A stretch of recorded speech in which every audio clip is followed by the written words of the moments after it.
I know, but we can't be obsessed with one-act musicals like this. But when they keep being as good as they are, it's really hard not to be obsessed with one-act musicals.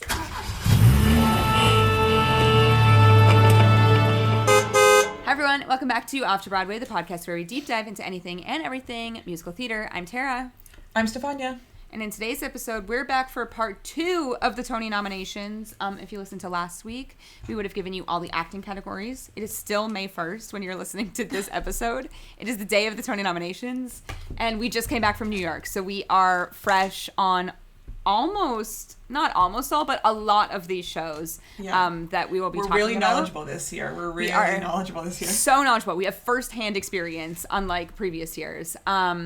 But now is the time when we're going to talk about like the shows themselves, but also some of the technical categories because, you know, actors, actresses are always interesting. But to me, this is like a little more fun because it's things that, oh, I didn't know this was going to get nominated or, wow, maybe this shouldn't have been nominated. So that's why we kind of like to split up these episodes. So here is part 2. Yeah, a lot of times the like technical categories can give us an idea of how people are feeling about shows. Like, oh, they got a lot of technical nominations. People are really into this one. Or, oh, they didn't get anything, or they missed costume design. You know, okay, no one really likes this, or no one really cares about this show. So it's really interesting information. But we'll start this episode by talking about best revival of a musical. And in alphabetical order, let's go. Floyd Collins, Gypsy, Pirates the Penzance musical, and Sunset Boulevard. I've only got 2 playbills for us today in this category. And wait, that's only 4, right? Yeah, there's only 4 there. So you only get to 5 nominees when there's 9 eligible shows or people in the category, and there's only 6 revivals of a musical, so that means 4 nominees. We based our nominations in February. We just gave everything 5. So I had all of those plus the last 5 years, which absolutely blanked this year. Sorry, no. For Tony noms, which I'm pretty sure at the time we were also like, this isn't going to happen, but just doing it to get a 5th slot there.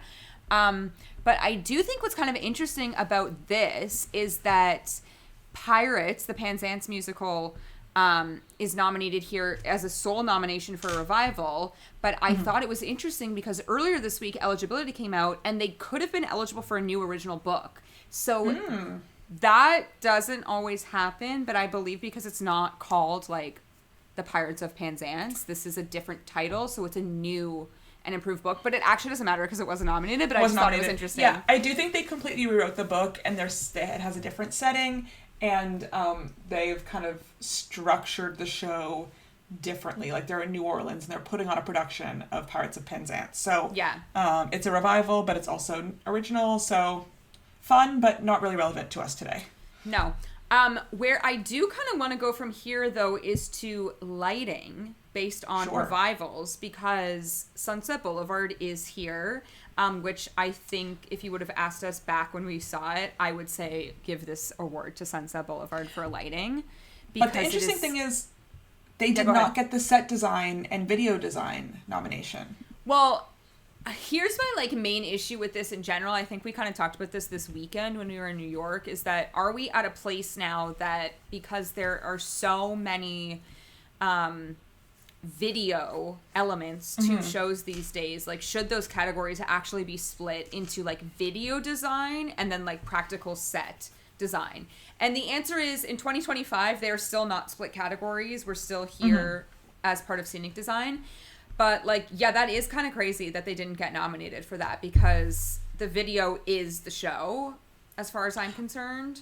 So looking at the best scenic design, they are all pretty practical sets, to be fair. Okay, finish off on lighting. It's all kind of related, but yeah, tell us about lighting. Yeah, so Jack Knowles was nominated for Sunset Boulevard here, and again, seeing this production, I absolutely understand why. That scene towards the end during the phone call number when everything turns red will literally stay with me forever. It was such an impactful lighting moment that we saw on stage. But then I also just think about this is black and white basically the entire time, and to have such dynamic almost set changes but with your lights and still a black and white world, I think is really impressive on this Sunset nomination. Yeah. No, I agree. I do think, what they're using to portray different times of day, different moods is basically only lighting because it is a pretty blank stage. Mm-hmm. But yeah, so much of that lighting is honestly coming from the screen. Yeah, so, crazy. The reflection. Yeah, the light is that, even that red light is from the screen. They turn the screen red. They're not shining a red light on the cast. So yeah, I do think it's really interesting because I think in this case, in a lot of cases, but in this case specifically, lighting and set design really go hand in hand.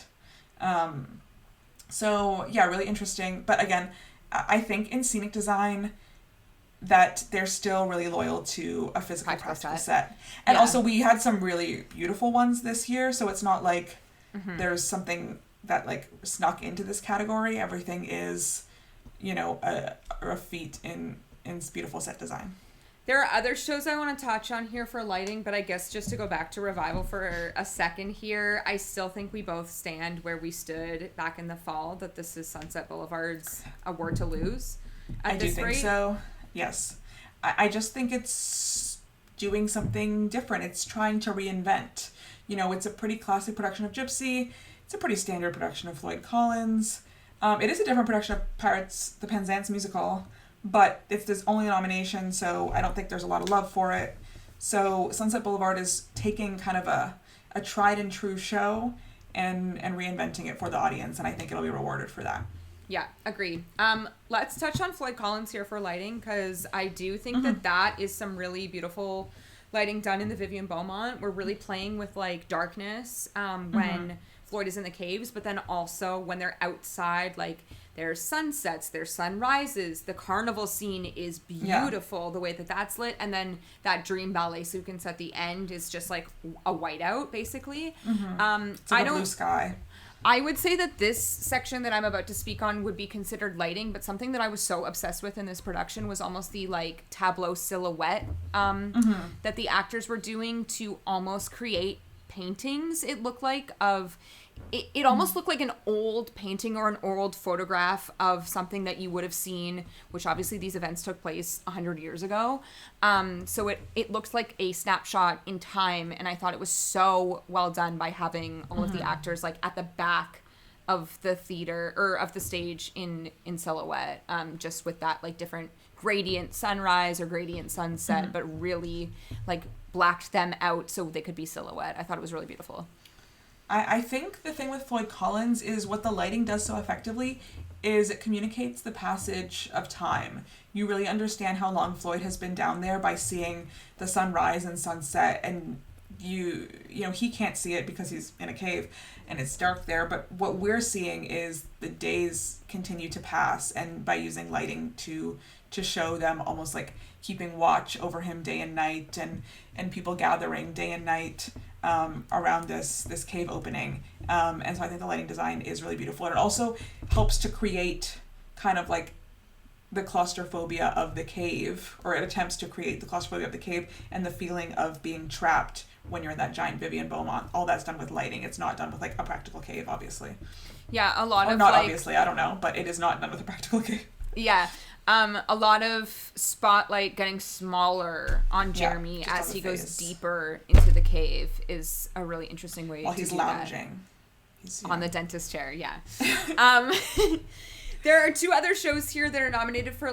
there's three other shows, but we haven't seen One of Us, the Social Club, but Death Becomes Her and Maybe Happy Ending also nominated for lighting, but let's move on to scenic design here because they're both nominated in that sense too. Yeah. Speaking of the practical set versus video screen, I actually feel like both of these shows, well, maybe not Maybe Happy Ending, that's way more screen than it is practical set, but Death Becomes Her, I think, did a really good job of having both. That specific layer, Michelle Williams' layer, is a really cool combo of these physical pillars, but then as we go deeper in the stage, they become screen. Yeah. Almost like a Universal Studios, it was a bit theme park, but in a fun epic way, universe. and not in a Back to the Future way, Exactly. But then I also think about, Megan Hilty, Madeline Ashton's house is fully practical set, like fully a beautiful practical set with a staircase and the couch and all the tables and like chandeliers and everything is so beautiful there.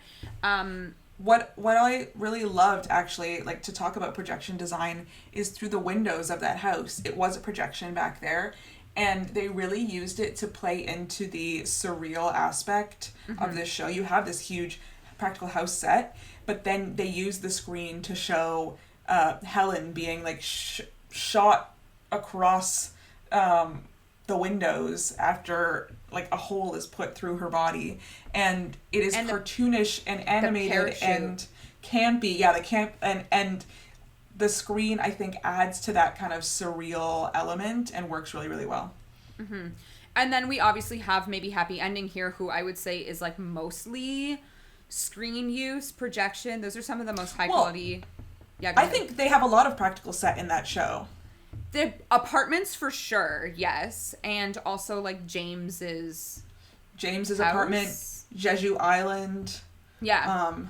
I think there's a lot of practical set. It has more screen than some of the other shows, but I think there's a lot of practical set in there. I just think the screens like shine in that show because the quality is so high, and also like the screens are really mostly what I saw because I couldn't really see the so true. So true. The obstruction. So true. Yes, they have screens that kind of like come out off to the side that get projected like on. Yeah. Yeah, like I definitely agree with you that they have a lot of practical set, but having not seen any of her apartment, I can't comment. So it's just beanbag? like, did you see the beanbag? Only when she brought it into his apartment. Oh really? Okay, I can see the beanbag in her apartment. I can see a little bit of her apartment. So we did say this in our last episode, but we'll say it again here. Those rush tickets, lottery tickets for Maybe Happy Ending are quite obstructed. You miss quite a bit of what happens in their apartments because you're boxed in there. And then anything that's happening like way upstage, you miss that as well. I do think here about lighting. I think about the firefly scene, which was really beautiful when the stage opens up. I will not say what happens on the stage when it opens up, but it is beautiful, and I could cry talking about it right now. There's another firefly moment that happens in that show that I think is also really cool lighting. But I think the most interesting lighting plus set moment is probably that ending scene when they're both like standing towards the back, which again, I barely saw any of that, but I can imagine what was going on there. Yeah, we're just using our active imagination. A lot of sound effects were going on. I saw some bright lights, but that's really all I could see. But yeah, I think it's like kind of interesting. The lighting complements the scenic design in this case, and vice versa. I mean, ideally, yes. Like, it should all work together. Lighting, set design, then, like, talk about costumes. It should all work together. And, like, let's move on to costumes, because Maybe Happy Ending also got a costume nomination. Well, two more things for scenic design. Derek McLean is a double nominee for Death Becomes Her and Just in Time, which we haven't even talked about. Just in Time looking the way that it does at the Circle in the Square. Beautiful. Stunning. Theater. They've turned it into a nightclub. He's a frequent Alex Timbers collaborator. That man is just always here. I feel like that man is working on Broadway on 10 shows every season. He is booked and busy. He's a busy guy. Yeah. But the lighting in Just in Time is like pretty blue-ish, I would say, when you walk in. It's giving the Copa. It's giving nightclub. Yes. It's very nightclub-esque. There's lots of like gold, beautiful elements to it. And yeah, it's not like Moulin Rouge, but there are aspects of it that like remind me of Moulin Rouge, which is obviously an Alex Timbers, Derek McLean as well. There's one specific aspect that reminds me of Moulin Rouge. You know what, Alex Timbers, we love you so much, but like work on how your characters die. That's all I'll have to say. Someone's gonna die of consumption. Like, oh my god, like it's all. Maybe we can like lower the sound effects when they're having a moment on stage. But yes, let's move on. They really use that space so well in Just in Time. Yeah, so let's move on to costumes. I think we have to start here with probably the most beautiful costumes we saw. Actually, I feel like there's two here, but Death Becomes Her. Okay, wow. I was gonna go Boop, but we'll get to Boop. We'll get to Boop. Yeah, Death Becomes Her, just for those gowns that they wear for most of the second act. I think they're so Oscar wonderful. winner Paul Tazwell. Yes, exactly. Just like they look, I mean, Megan is just in so many outfits, for the gays, just in one song. She just changes outfits over and over and over again. The way the ensemble is costumed. Michelle Williams, like, coat? Yes, whatever the she's collar wearing. there that she opens up off the top. Yeah. Just really, like beautiful really costumes. beautiful. Again, like, Paul Tazwell makes beautiful costumes all the time. He won the Oscar this year for the Wicked movie, Part 1. Didn't he do Hamilton? Did he do Hamilton? Yeah, he did do Hamilton. He won for Hamilton. He might win for this just because the momentum is so high for him in general, but also, like, they're stunning costumes. Yes. My pick here is gotta be Boop. It's gotta be Boop. Like, when at the top of Act 2, where is Betty? I don't know. The costume reveal in that song, I screamed. Shout out to Greg I was Barnes. Shocked. Yes, Greg Barnes. I was shook at what happened there. Honestly, my critique of Boop, not enough costumes. Put Betty in a different outfit in every song. I want her, like, not enough costumes. The ensemble kept changing, and she's in the same look. More for Betty. The Converse budget for... High. Every time Dwayne changed shoes, I'm like, a different Converse. Yeah. A different shoe. But it is fun. We were kind of like eye level with the feet, which is why I was really obsessed with the shoe. Exactly. I don't know if this would be part of scenic design or if it would be part of costume, maybe a little bit of both, but when she's in that black and white world, they have her in those like cardboard cutouts, which maybe like they talked like about what those costumes would be. But then I also think about when she comes into the world and like we're at Comic-Con and everyone's in these crazy costumes. So like there's a lot going on here in Boop, and everything is so bright, so beautiful, so colorful. Even the way that like the makeup design is done for Grampy. There's no category for hair and makeup. Which is actually a tragedy, and we always advocate for like ensemble awards, but like where is the wig and makeup award? We have it in the Oscars, so like why don't we have it for we do have a hair and makeup, and you know we can always spot a bad wig when wigs are bad. When Robin Herder, when Gracie Lawrence came out in that one wig for the last 3 minutes of the show. Oh, the bangs, horrible. Yeah, that was so bad, and I know they were like trying to look like it was on purpose, but it was a really bad wig. I liked her main wig though. Her main wig was good. Even Erica's wig was really good in that show. Yeah. No, the Smash wigs were really bad. Sorry to them. I think we do need to figure out like a makeup and wig design category because, you know, the Death Becomes Her. The thing about it's tricky because a lot of the actors are doing their own makeup, so it is tricky. But you know, Darren Criss has a makeup artist. Amy Rogers has a makeup artist. Makeup is one thing, but they design the makeup and then the actors execute it. Yeah, because think about like Cabaret, right? Like those actors are doing the makeup, but they all are going off of like a sheet, makeup sheet. Designed. And their makeup artist, at least at Cabaret, is there almost every night to approve looks. Also, if you watched Marty's vlogs, everyone would go backstage to get their glitter, which was always fun. Also, have to shout out Clint Ramos here because I know that you were obsessed with Helen J. Shen's maybe happy ending costume. I want that look. I want to wear that look. It was giving Cézanne. So cute. It was giving. We went to Cézanne like the next day, and we're like, oh, it's a Claire outfit, like a little pleated skirt. The buttons on the tank top, the pleated skirt. The purse, you loved the purse. The headband, I really did love the purse. I do love a little bucket bag. Her little blue headband, like her boots. I loved her boots. Her boots were so good. And even his costuming, those like bright blue pants are like, they stand out. Communicated so much about their characters that he had a more formal, old-fashioned look, and she was in a much like more prim and proper. Casual. Yes.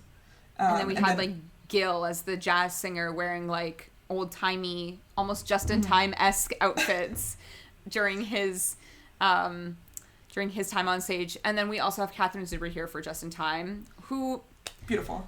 Yeah, great. Like the final outfit that he wears in, like, not the final outfit, but like the second last outfit that's like the double denim, kind of. Yeah. Love that. I love that. Because it was like a denim top, but it was just blue pants, so we could put on the blue blazer later. Because he would just keep the same outfit on and just change blazers. Like, yes, I really hands would reach out of the set and put a new blazer on him.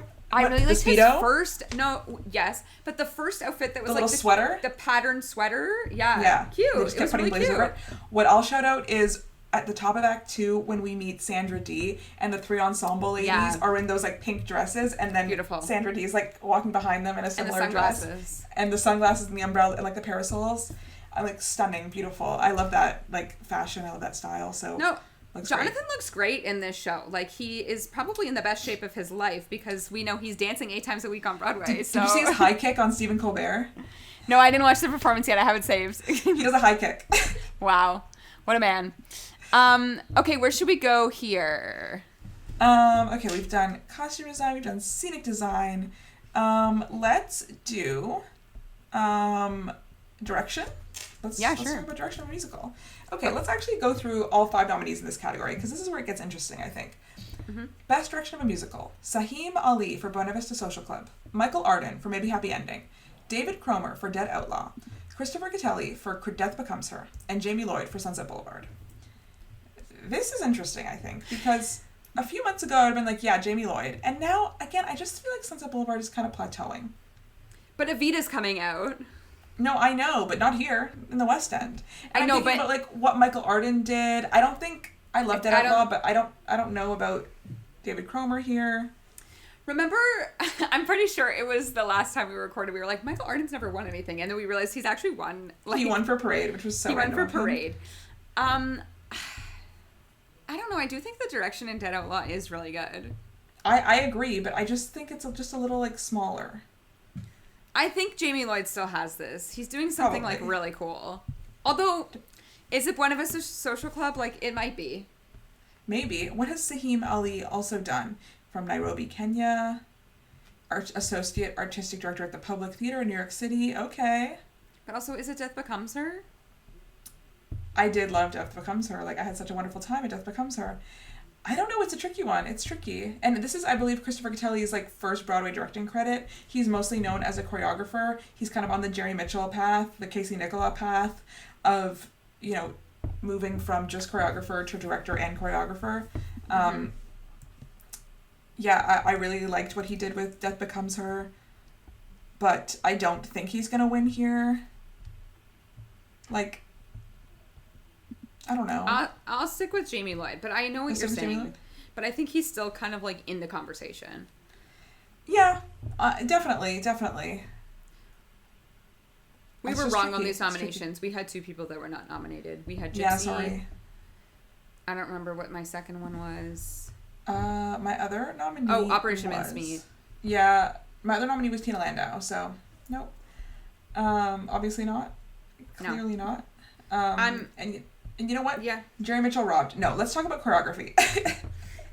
And here we go, Jerry Mitchell and Chris Gattelli. Again, they're both here.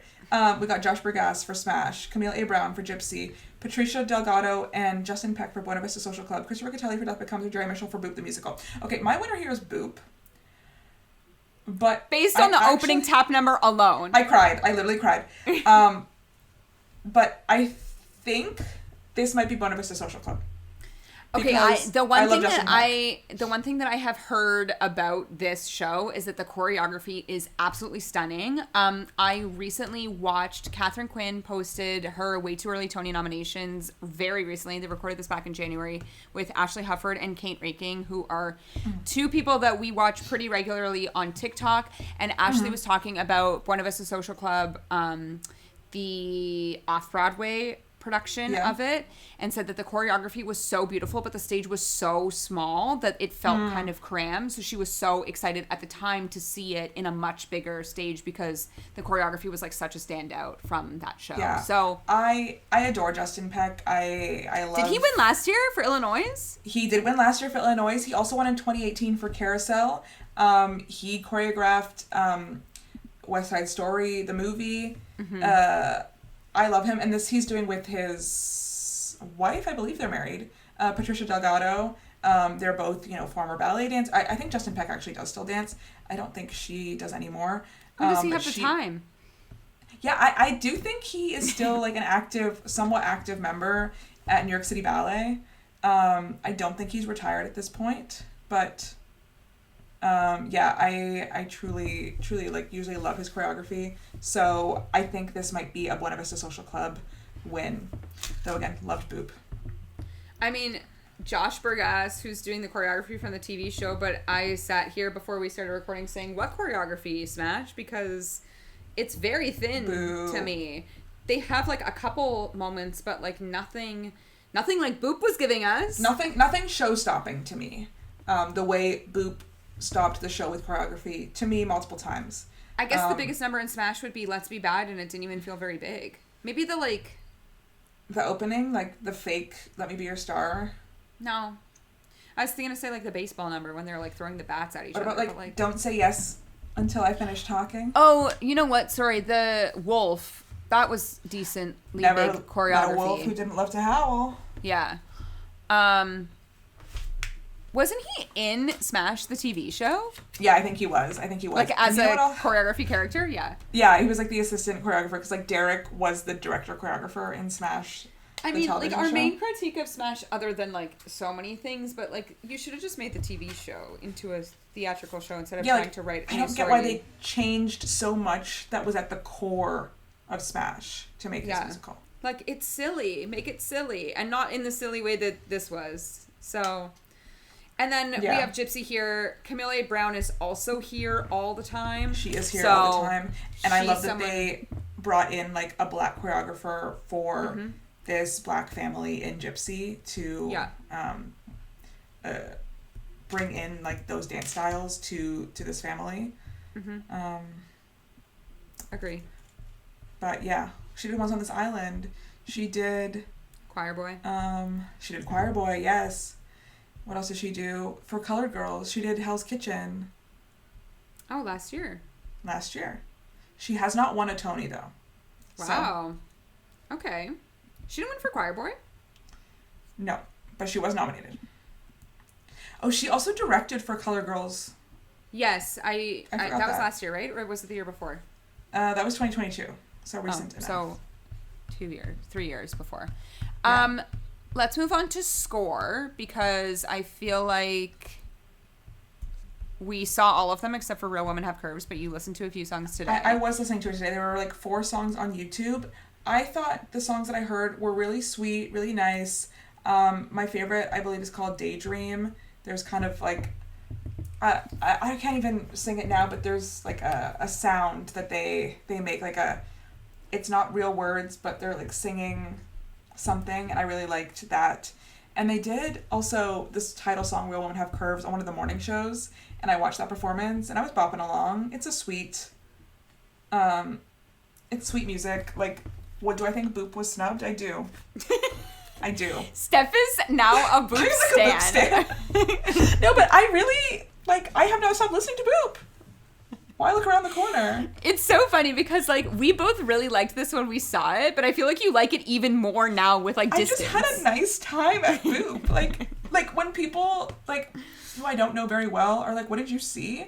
And I don't want to really get into, you know, well, Dead Outlaw. I'm like, do you know Betty Boop? Boop. Literally same. Yeah. Betty Boop? Shout out to David Foster for that score. Why potentially a sub. Corner? I mean, I feel like everybody has heard the Where I Want to Be. Okay, fellas, KMG. It's so good. It's so fun. It's like big classic Broadway, which I feel like we are always asking for, like, bombastic musical these days. So that's happy that we have Boop it. Did so well that it was so just big. like harkening back to a classic musical, but still being modern. Yeah. Do I think... I don't think Boop was snubbed for Best Musical. Like, I don't think it should be there. I had a wonderful time at Boop. But I really like that score. I think it's, like, a really sweet score. It's just a tricky year. It's a really tricky year. Yeah. I think it could have gotten last year. Yeah. To go through those Best Original Score nominees, we have Dead Outlaw here for David Yazbek and Erica Della Penna. We have Death Becomes Her for Julia Madison and Noel Carey. We have Maybe Happy Ending, Will Arnson, and lyrics with Will Arnson and Hugh Park. And Operation Mincemeat, David Cumming, Felix Hagen, Natasha Hodgson, Zoe Roberts, and then Real Women Have Curves, the musical with Joy Herrera and Benjamin Velez.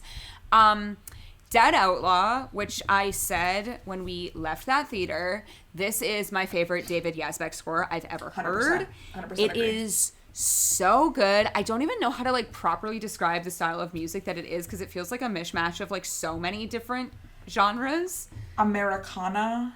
I guess, It's but I like never know what that rock. means. Like, if someone said to me, like, this is an Americana song, I'd be like, come again? Like, tell me what that means. It's like indie rock, No. but also... No, there's a little rock to that. No, it definitely is rock. I would not call it indie rock. You want to call Dead Outlaw indie rock? No, I wouldn't. But, like, what is Americana? Americana has banjos. But, like, that doesn't help me. What is Americana? It's, like, not quite country. Like, it's like a harder country. Not a harder country. Like country rock, almost. Should I look up a definition? Yeah, please. Americana music. Not American Music Awards. Not American music. Americana. A genre that blends American roots, traditions, particularly those of the American South, with elements of folk, country, blues, and rock. Okay, so... Exactly. Blues. That's the word I was It's thinking. almost like... It's like, it has blues elements to it.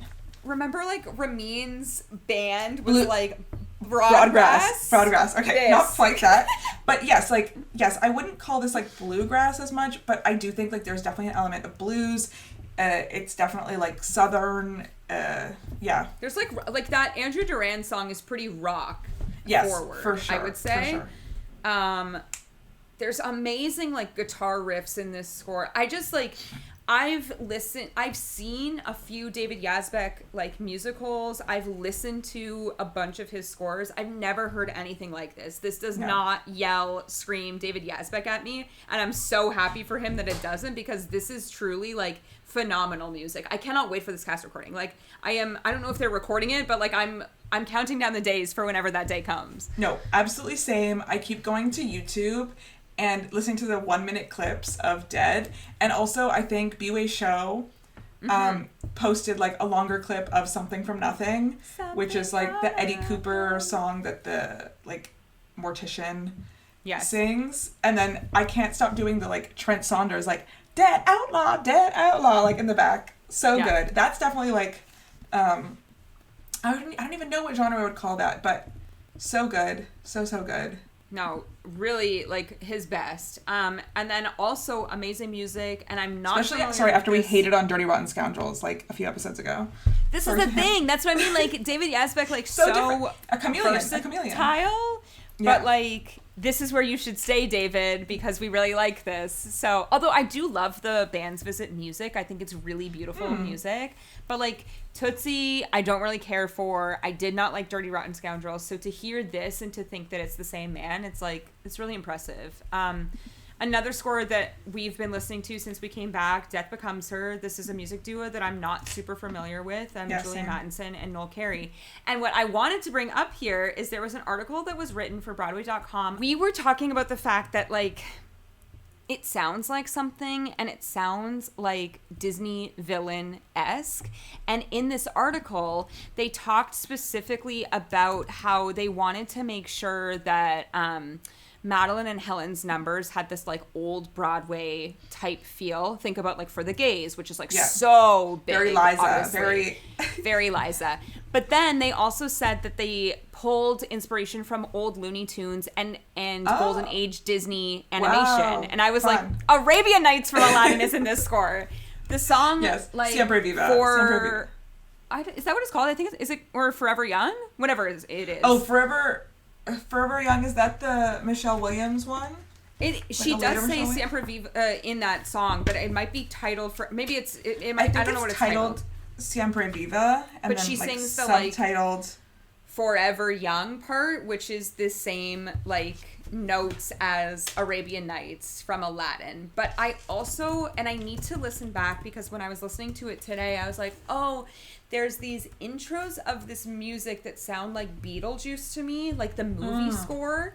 Okay. It's giving a little Danny Elfman in this score, because it's kind of like, I mean, that would make sense to me because it's based on, you know, a very popular movie, this musical. And I wonder who did the score of the movie, actually, because I wonder if they pulled that's a good anything we can find this out. from that.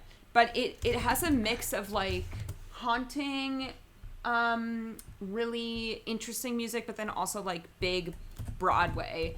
The song that I was listening to today that I was just like, this score is so good, is That Was Then and This Is Now, the big like Jen Samard number, like very close to the beginning of basically when she's saying that she like won because she has a fiance and Madeline doesn't.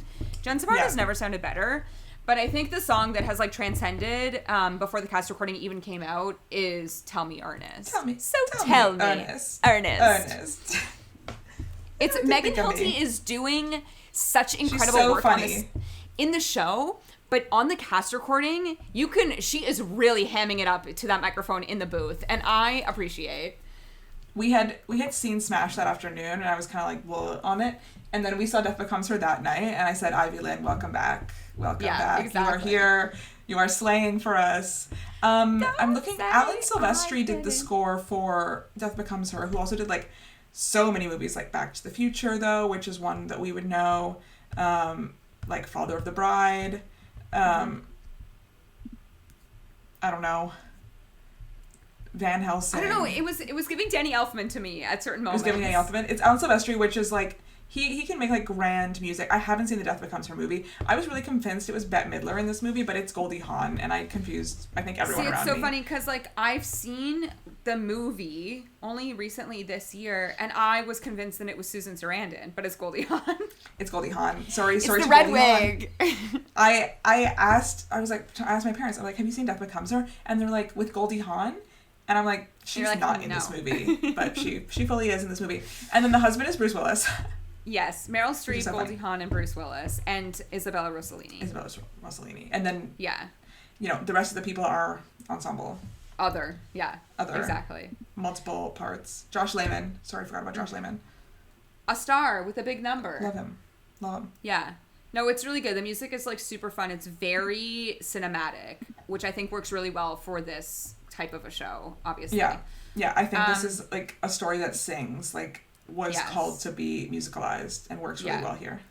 And then again, a much more subtle, but I think absolutely stunning cast recording here is maybe Happy Ending, also nominated for score. I cannot get the like da, da, da, da, da, da, da, out of my head, like every single time they go somewhere, or the like it's the way that it has to be. Like it's very they do a really good job, I think, of giving you a song at the very beginning and bringing it back to create that theme aspect all the way through. We're doing some like really good work on theming and motifs in this show, but then you also get some really, really stunning instrumental moments. The Firefly number. A lot of instrumental. A lot of stuff that's just instrumental, which is really, really beautiful. Gorgeous. Really bold. And then you also have that jazz side of the score for all of the Des. What's his last name? Why love Des Duran. Why love. For Gil, whoever he plays, the jazz singer. Gil Brentley. I don't think this is a best, like, winning score, but I do really, really enjoy it. I think it's really beautiful. Okay. My question here is, do we think it's possible that this is where Operation Mincemeat wins? I mean, talk to us about the score, because I haven't listened to it at all. I'm just not compelled. Yes. No, I understand that. I think it's a fun score. It's clearly very poppy, and there are clear references to lots of other musicals. People keep comparing it to Hamilton 2/6, and when I was listening to it, I do hear those things. I mean, to compare something to 6 just means that they use pop tricks in the songs. Well, it was funny because we were talking about this at intermission. You were like, I don't see 6 at all in this show. When I listen back, For the Ladies is pretty 6 heavy, and then also the song that opens Act 2, which is kind of like a pop dance choreography moment, is pretty 6-ish. Which is causing a lot of controversy currently. I believe it. And I think once we do an episode on it, I think it'll be interesting to delve into the specific choices that they made there. While I was in the theater, I was having a wonderful time there. I understand critiques. Were you having a wonderful time at Operation Mincemeat? I was having a wonderful time during the opening of Act 2. Opener. That's what I was talking about, that specific moment. And then there are moments where they do a spoken word, like a patter moment. Like they're clearly referencing other musicals and other theatrical tricks throughout this show. I do think it's a fun cast album. Something that we criticized it as we left was that every song had an applause moment. Every song ended in a button. Everything has a button. It just kind of kills the momentum in the theater. because we don't always need to be doing that. However, it's giving when my you're shot. playing, Hamilton. yes, everything was giving my shot. But when you are playing for comedy versus when you are trying to hold tension for a more serious moment, like something like maybe Happy Ending, which like I don't really remember applauding very much, just barely. Like very few moments. And not that those shows are really comparable in any way, but just thinking about a show that really tried to like hold the space, holding space, like try to hold the space for the emotion of the audience, whereas like Operation Mincemeat would break the tension like every few minutes, just like over and over and over again. And it's just like different tools, but maybe why it worked better for me as a cast album was that it just kept going. You just keep going, and you're not like broken up. So interesting. Yeah. I wouldn't be shocked if Operation Mincemeat won here and this was their place to reward it. Based on that list and based on my like reaction when we saw it, I would give this to David Yazbek. Yeah, that's the one I can't wait to listen to that cast album. I agree. But yeah, I don't know. Sorry to Real Women Have Curves, but I just don't think it's about to happen. Real women have curves. Real. It's sweet. It's cute. It's nice. Boob snubbed. I think this perfectly leads us into orchestrations here, and literally like the one thing that I need to talk about, because I have not stopped talking about this since we saw it in October, is that David Cullen and Andrew Lloyd Webber are nominated for the reorchestrations of Sunset Boulevard. And can we just like praise that? Because these are some... Listen to that cast recording for anybody that hasn't listened to it. The phone call, the car chase, any of Nicole's songs. It is... I've never heard a score sound so big in a theater in my life, and I think about it daily. I think this will be, in my opinion, an easy win for Sunset Boulevard here. The Lord coming back. Lord Andrew Lloyd Webber, but to win another Tony.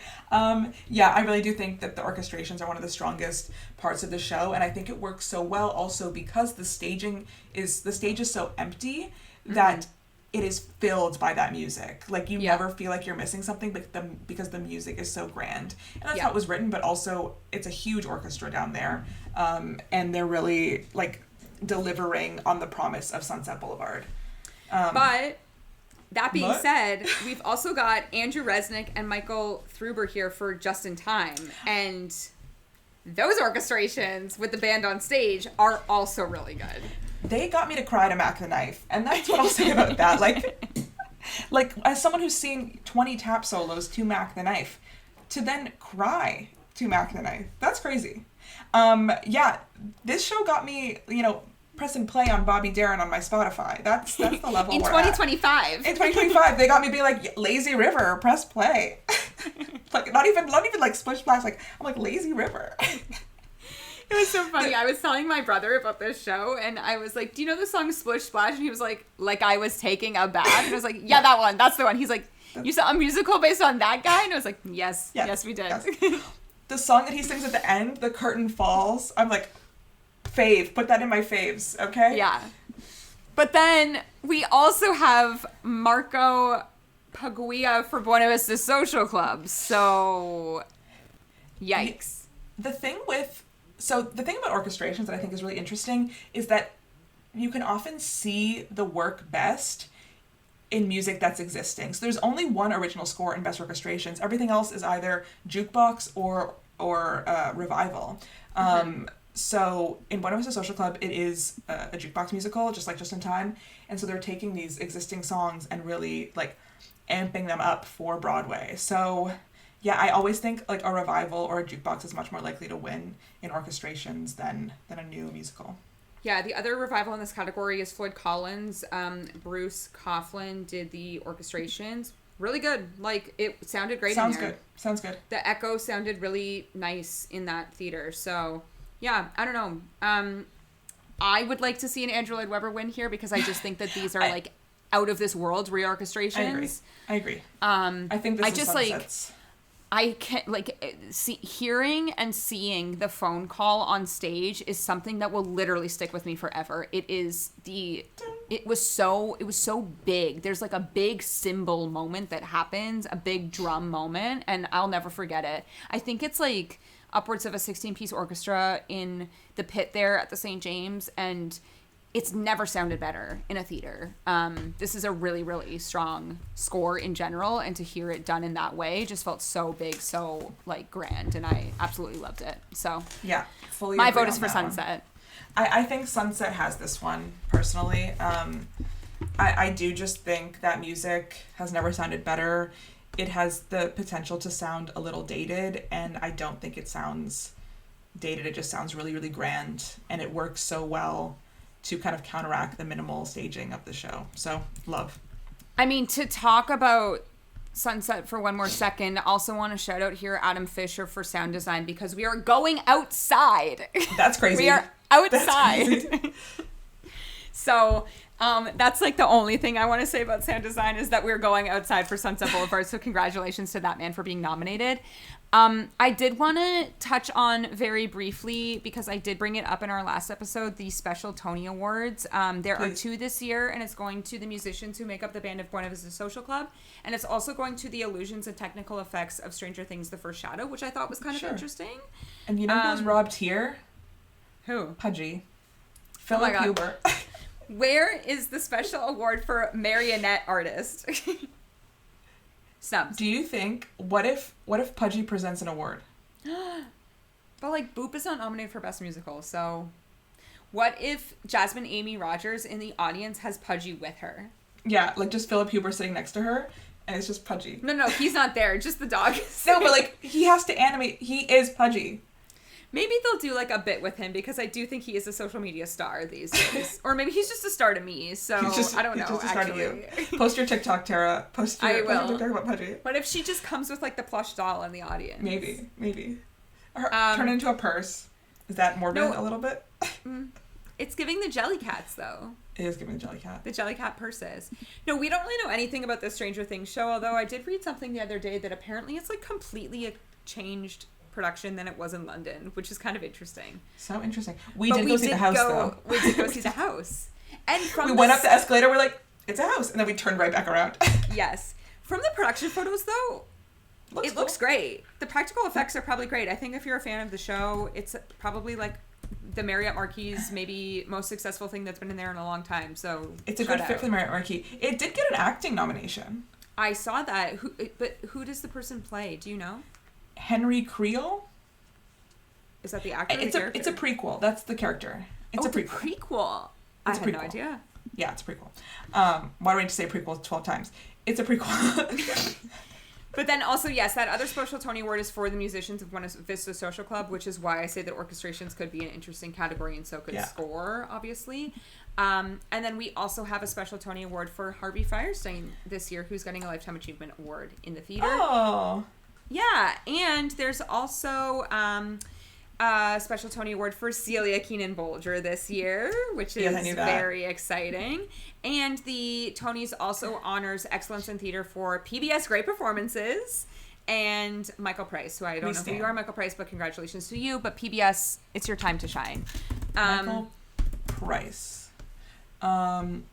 You are the longest-serving artistic director of a professional theater in the United States, executive director of Goodspeed Musicals from 1968 to 2014. Oh, great. Congrats. His productions have won 13 Tony Awards, 33 nominations. Okay. Amazing. In 2019, he was inducted into the Theater Hall of Fame. So, wow, I love that for him. Nice. Should we close this out with Best Book and then Best New Musical, because they're the same? Yes. So, very interestingly, and I actually think this kind of does, we always say the hardest part of a musical to get right is the book. And I actually think this year has some strong books. So the nominees in Best Book of a Musical and Best Musical are the exact same. So we'll go in alphabetical order. It's Buena Vista Social Club. It's Dead Outlaw. Death Becomes Her. A lot of death. Maybe Happy Ending. And Operation Mincemeat. Now, I haven't seen Buena Vista Social Club, but all 4 of the ones that we did see, like, we're talking about death. We're really dealing in I don't know what the premise is of Buena Vista Social Club, but what I do know is that most people say that this book is super thin, so I'm surprised that it's here. Interesting. Yeah. I do think it probably is, like, more of a vessel to hear this beautiful music. Yeah. Like, I feel like if I was in New York with my mom, we would be seeing Buena Vista Social Club. Yes, it is a take your parent to the theater show. Like, that is not a criticism, but she loves to see a band play on stage. Like, she loves when the musicians are on stage. And I'm sure it's great. I'm sure everybody sounds amazing. I'm sure the music is really, really great. Choreography, as we touched on, is amazing. Like, probably really strong. So, yeah, agree. Looking at this, I don't think they're gonna win though. No. Well, we're talking about book here, right? Yeah. Let's talk about book first, and then we'll do musical.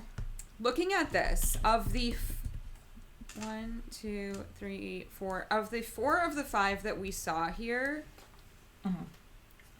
to me, and you might disagree, but to me, I think there's only 2 in play here, and I once again think it's Dead Outlaw and maybe Happy Ending. Okay, I'm gonna bring up a third one, because after Act 1 of this musical, I was like, this is a book. Death Becomes Her is a good book. Like, it's so sharp, it's so witty, it's so economical. But also, Act 1 was super tight. I think Act 2 had a little bit of room to tighten, whereas the other 2 are one-act musicals. I know, but we can't be obsessed with one-act musicals like this. But when they keep being as good as they are, it's really hard not to be obsessed with one-act musicals. I loved Dead Outlaw, like, we know. I just don't know if there's enough of an overarching narrative for it to win in book here. Oh, my winner for book is maybe Happy Ending. Maybe Happy Ending. I would be between maybe Happy Ending and Death Becomes Her. I just think that the maybe Happy Ending book is so strong, and we had this conversation maybe yesterday, maybe it was this weekend, maybe it was both, that I could have seen maybe Happy Ending not getting a score nomination because, like, the music is not the vehicle for the story, it is the book. And I feel like in the age of musicals these days, that's not typically the case. It's typically the songs are, like, outweighing the story because the story is kind of thin and weak. I think this story is so good. I think it really tells you, structurally. Structurally, it's really good, but also the fact that it's only an hour and 40 minutes, and I'm so invested in these characters, and I can't even see them properly, and I'm so invested in these characters. Like, they very quickly define who their characters are through dialogue and through you intimately get to know specifically Oliver and Claire through their interactions with each other. I'm crying when really Darren Criss holds up his pinky. Like, yes. That is a book. That is a strong book. And I think that, like, Death Becomes Her has really, like, amazing jokes written for this. I think the structure is really good. It's a bit more over the top, Death Becomes Her. But if we're talking about something that flows so well from beginning to end, it's got to be maybe Happy Ending for me. Yeah, again, sometimes I just worry things are too subtle for the voters. Now, this is tricky because sometimes subtlety is so beautiful, though. Like, why are people so obsessed subtlety. with over the top? I love subtlety. Believe me, I love subtlety, okay?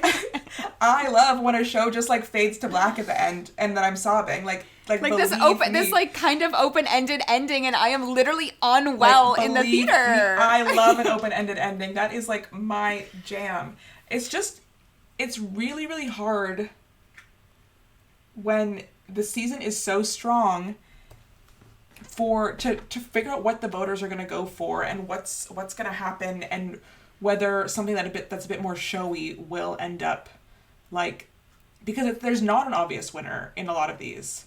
No, it's really tricky.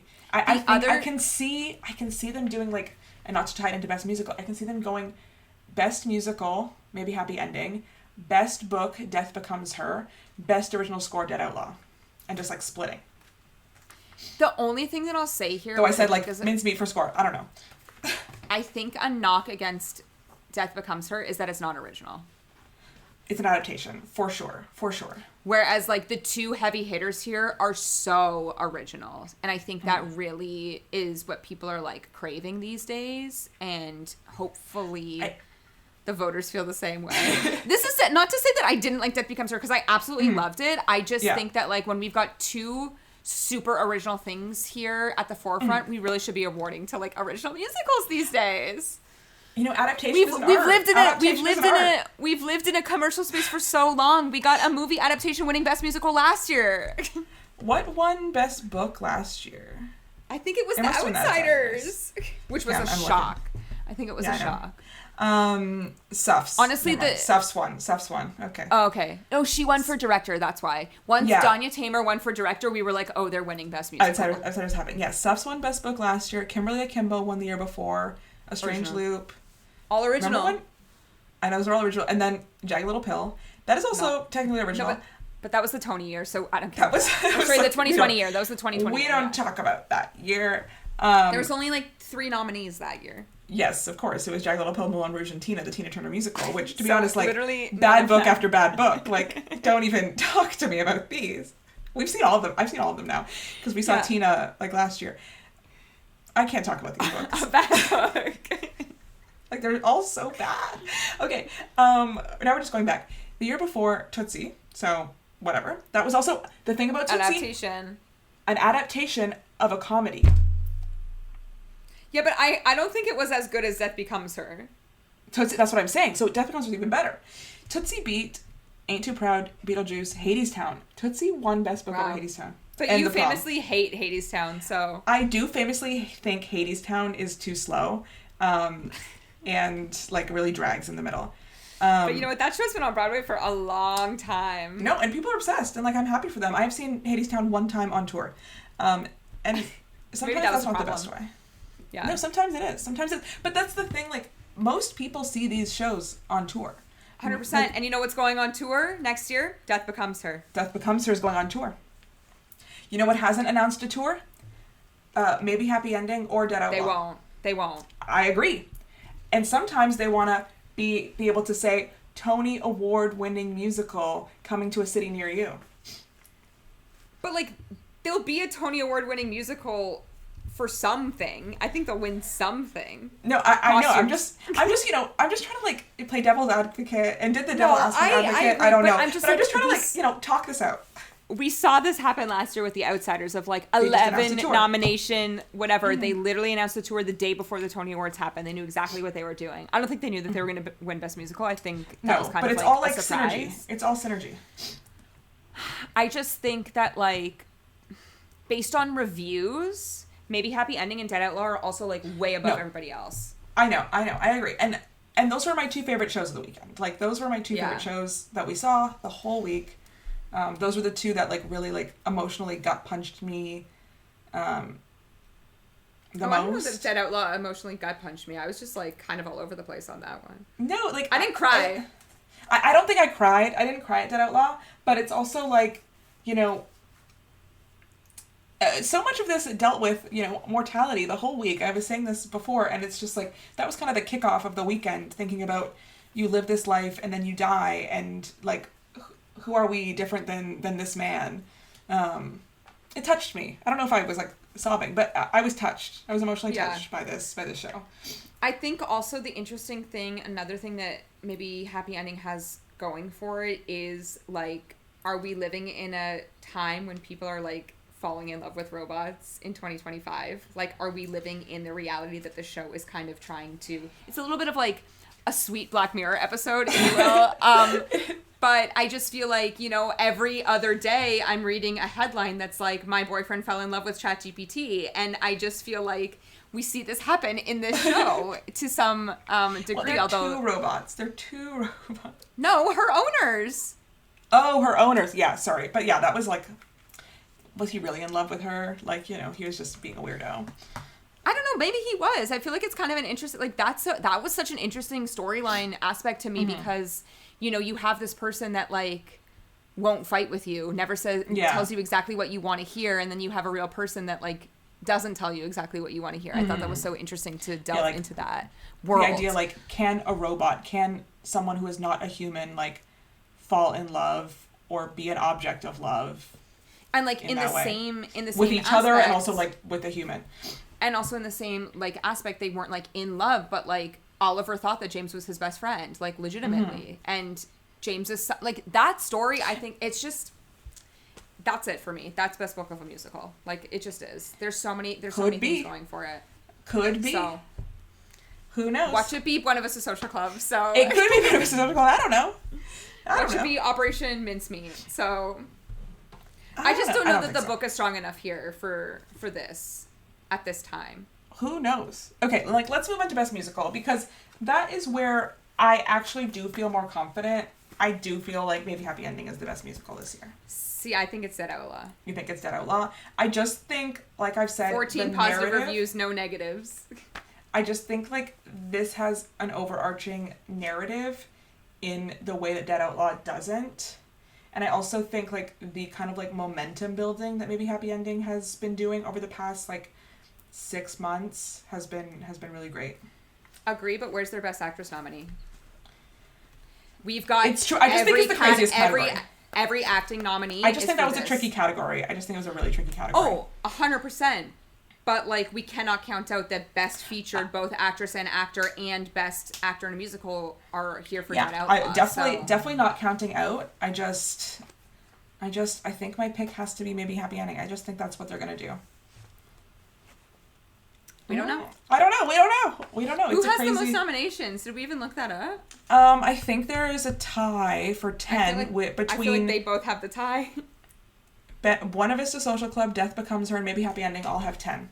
Oh, wow. So Death Becomes Her. Think about it. But also Buena Vista Social Club, never count them out. I know, Buena Vista Social Club. I know, never count out Buena Vista Social Club. Yeah, and then the next one is like 7. So Dead Outlaw and Sunset Boulevard have 7. Hills of California and John Proctor as the Villain also have 7, but like we're not talking about those today. 6, we've got Floyd Collins, Just in Time. 5, we've got Gypsy. 4, we've got Mincemeat. 3, we've got Boop. 2, we've got Real Women Have Curves. Like, when you sing that sounds so bad to me. Not your voice, but like the actual... Well, my voice also. Like, I think you should go and listen to it. Like, it's pretty sweet.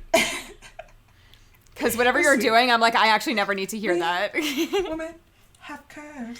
I don't like when a title song is like played in that way. What I'll say is I do think it's a bit corny. Right. However, I think it's probably just like really earnest. Like, I think it's probably just like really genuine. So tell me, Ernest. Like, I do just think that they're just like open heart. Like, there's not an ounce of what word am I looking for? There's not an ounce of like skepticism or anything like sharp. It's just all like, open heart in that musical, and that comes across in the music. Right. I would nominate Boop over it though, based on what I've heard. So because you're a Boop fan, as we know. I cannot stop listening. Why look around the corner? Not me singing.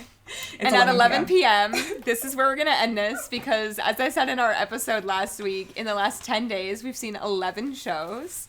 I literally had to take notes when we were on the plane home, because I was like, I'm going to forget this when we do our own individual episodes for these musicals. So I needed to like remember before I forget. And yeah. So that is our thoughts on the Tony nominations. The Tonys are June 8th. Are they back at Radio City? I think they might be back at Radio City. Wow, imagine Boop performing at Radio City. They'll be back at Radio City, hosted by Cynthia Erivo. Should we actually do like a quick, what's each show gonna perform? Only the nominees though. Like we were really only Best Musical and Best Revival maybe. A Boop performance, but I don't think we're gonna get one. I know. I agree. Okay, Buena Vista Social Club, we actually don't know, so let's ignore that. Dead Outlaw. Should they do they should do Dead. They should do Dead, but if they want to keep it a little more like PG, they'll do Something from Nothing. Something from Nothing. Maybe they'll do a montage. Maybe they'll do like. Oh no, but Andrew Durand is nominated, so maybe. Yeah, they're not doing They're not doing Kill the Man in Maine. Maybe they'll do Dead, and then they'll do like a little bit of scene work, and then go into Something from Nothing. I don't think they're going to do the song. His song is too intense. It's also not appropriate for broadcast. He swears the whole time. His song. I think it's Dead. I think it's Dead.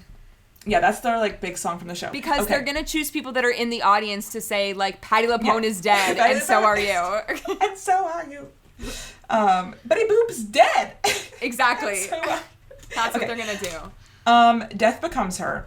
Part of me's like for the gays, but that's like where's Jennifer Simard?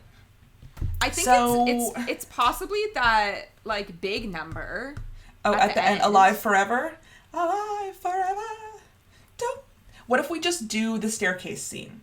Like Warren Yang just like goes down that staircase. She's got to do Tell Me Ernest, like. So tell me, they could do that. I just think we're gonna want them to like sing. Yeah, they're both in it. I just think we're gonna want them to really It's sing. funny because like all of the TV performances haven't included Jen Samart. It's all been Megan Hilty everywhere. Yeah, she did and then Michelle Williams did Macy's. Remember that? Oh, what song? She might have done, done, or whatever it is. I think she might have opened it. Viva? If you want perfection. I love that song. So good. What if they do like Siempre Viva with like Viola, Madeline, and Helen? Like I think they have to do I think they need to do like a bit of a medley here or something like that. Yeah. They just like close with what if like Michelle opens, she's not nominated, but Michelle opens with one of her songs and then we close with Alive Forever. Mm-hmm. I don't know. Tricky. Hard to know because they don't like sing together a lot until that end. Okay, maybe happy ending. When You're in Love. When You're in Love. When You're really in sweet. Love. Or I really liked like the one about how they met. Hitting the Road's cute. I like the one about how they met. What's that one called? I think it might be Hitting the Road. Oh no, it's not. It's The Rainy Day We Met. The Rainy Day We Met. I thought that one was really sweet. That's one of my favorite. It's not starred on. Oh, it is starred on Apple Music. But then also the one that they've been performing is The Way That It Has to Be, which is like from the beginning. The first. I would do something else though. Pick something else. Do the Firefly moment. Everybody would freak out. No, they're not going to do that. They don't want to spoil that because that's like a really special. It's so like a really amazing. Special part. Yeah. Okay, mincemeat. This is tricky here. I need to look at maybe the Act 1 finale. No. It's too much. Maybe like the Making the a Man. Making a Man. Oh, I was gonna say the one that. You know what they might do? They might just do Dear Bill. That's possible. That's actually totally possible. Maybe do like a short scene at the beginning with some of the other actors, and then just, I would do the one when they're like in the line, which is right at the beginning, like trying to get. Were you awake for that part? I was Born to Lead, like Born to Lead. I don't know if that's what it's called. No, not the opening number. Dead in the Water. Maybe that one. I honestly don't know the titles. I haven't listened. The Pitch. What about like The Pitch, where they're like? Yes, maybe it's that one. Yeah, that sounds right. Yeah. I like Making a Man. That's the one I keep going back to on the cast album. But I could see them just doing Dear Bill and nothing else because Jack Mullen's nominated. I'm with you on this. Okay, Floyd Collins. He's got a yodel. The man's got a yodel. What if we do start with the ballad? Tell them about. Why am I singing so much at 11 p.m.? Like the opening number. What song is that? Oh, The Call. No, Jeremy's not in this. They start with the Ballad of Floyd Collins that like Jewel Estes sings. Yeah, sure. And then he's in the cave. And then he's like, yeah. And then he sings the finale, honestly. What about Taylor, though? I'm sorry to him, but he's not singing. I guess he'll just be there. He's just there. He's in the opening number. I don't know that they would want to do How Glory Goes. It's kind of too sad for the Tony Awards. But I would do The Call. Voice. Just do some of the call. I would have him climb something. Something. Yeah. Sure. Okay, Gypsy. Mama's. It's got to be. Everything's coming up roses. Coming up like roses. Not Rose's turn, but like everything's coming up roses. I think. Story to Joy Woods. Pirates the Penzance musical. Do we think they're gonna perform? I know no songs from this, so we're gonna skip that. And then finally, Sunset Boulevard. It's gonna be Nicole. I think Tom's gonna walk. I think a man's gonna walk. And then I think we'll move on to Nicole and she'll sing. She'll sing. As if we never said goodbye or something. Exactly, yeah. So Tom's going to walk through the audience. He's going to be like, Sunset Boulevard. Yes, I know how it goes. And he's going to like be outside, whatever, blah, blah, blah. We know what Tom's going to do. And then Nicole's going to get that megaphone and she's going to sing. Well, I don't think she'll have the megaphone. I think she'll just be on the microphone. I agree. But he'll probably start outside. I don't think he'd start in the audience and then go outside. You don't think he'd he would start outside. He'd start outside. Well, did you see him do it at the Olivier's? He started outside. He started so far. So far. I wonder if it was a pre-tape, but maybe not. No, because everybody cheered when he got on stage, and then they went right into the next award. No, I know. When he walked in the theater, it was real. I just mean maybe the outside. I think it was real. It could have been. Who knows? But she didn't perform there, so. No, I know. They just did him. So maybe Nicole. This is different. This is America. Like, this is different. Yeah. So, and also, like, they're going to do this very close to her winning that award, so it's going to happen. Yeah. Or the other option is Cynthia Erivo does the walk. Like, she does the walk. I just think it's so obvious for the host to do the walk. What if Pudgy does the walk? So true. Pudgy should do the walk. Like, I think actually every character should do the walk. Like, Betty Boop should be walking. Yeah. Well, he should just, because you know how walking. he stops at people along the way? He should be stopping at all of the, musical nominees along the way. Yeah. Okay, do it as a pre-tape, and then have people, like, dressed up in their, like, looks. Yes. It should open the show, obviously. Sunset's gonna open. And yeah, you've got, like, and then he walks by, like, Jennifer Simard and Megan Hilty in, like, full gown, you know? Yes, and then, exactly. Okay. He walks by the coffin. He walks by, like, Andrew Durand in the coffin. Yeah, exactly. And Jeremy on the chair. Yeah, Jeremy's like, yeah. Like, Tony's, call us. We're ready to write your opening number. Let's pitch it. Cynthia, I want to write for you. I'm curious how she'll be. We've never seen her in, like, a hosting. Yeah, the Ariana DeBose pipeline, if you will. Yes. I was tired of Ariana DeBose as of last year, so I am happy that we have a new host. Yes. I can't say I enjoy Ariana DeBose as a host, so... No. But I also don't think I'll enjoy Cynthia Erivo as a host, so... Bring back Neil Patrick Harris. Yeah, where's NPH? I don't know. Bring back Hugh Jackman. Like... No, not him. James Corden? He was good as a host. No, not him. I would take Hugh over James Corden any day. No, I don't know. I'm not sure how she'll be. I think it's interesting to have her, but, you know, Wicked's having another big year this year, so... Promo. Yeah. Yeah, better run that trailer at the Tony Awards because we were supposed to get it and we haven't got it yet. So yeah, that is our thoughts on the 2025 Tony Awards. What year of it is the Tony Awards this year? Is it 78? 78th Annual Tony Awards. And they are on June 8th at Radio City Music Hall. We will not be doing a post Tony's episode, but we will be doing episodes on, I think, almost all of these shows that we saw. They will be sporadically coming out throughout the year because we have lots of stuff that's happening in and around us as well coming up. But you can look out for those. Or you can also go back and listen to our other episodes, including our episode last week on all of the acting categories for the Tony Awards by subscribing to our podcast, wherever you listen to podcasts. You can also watch us on YouTube. Don't forget to subscribe and leave us a comment.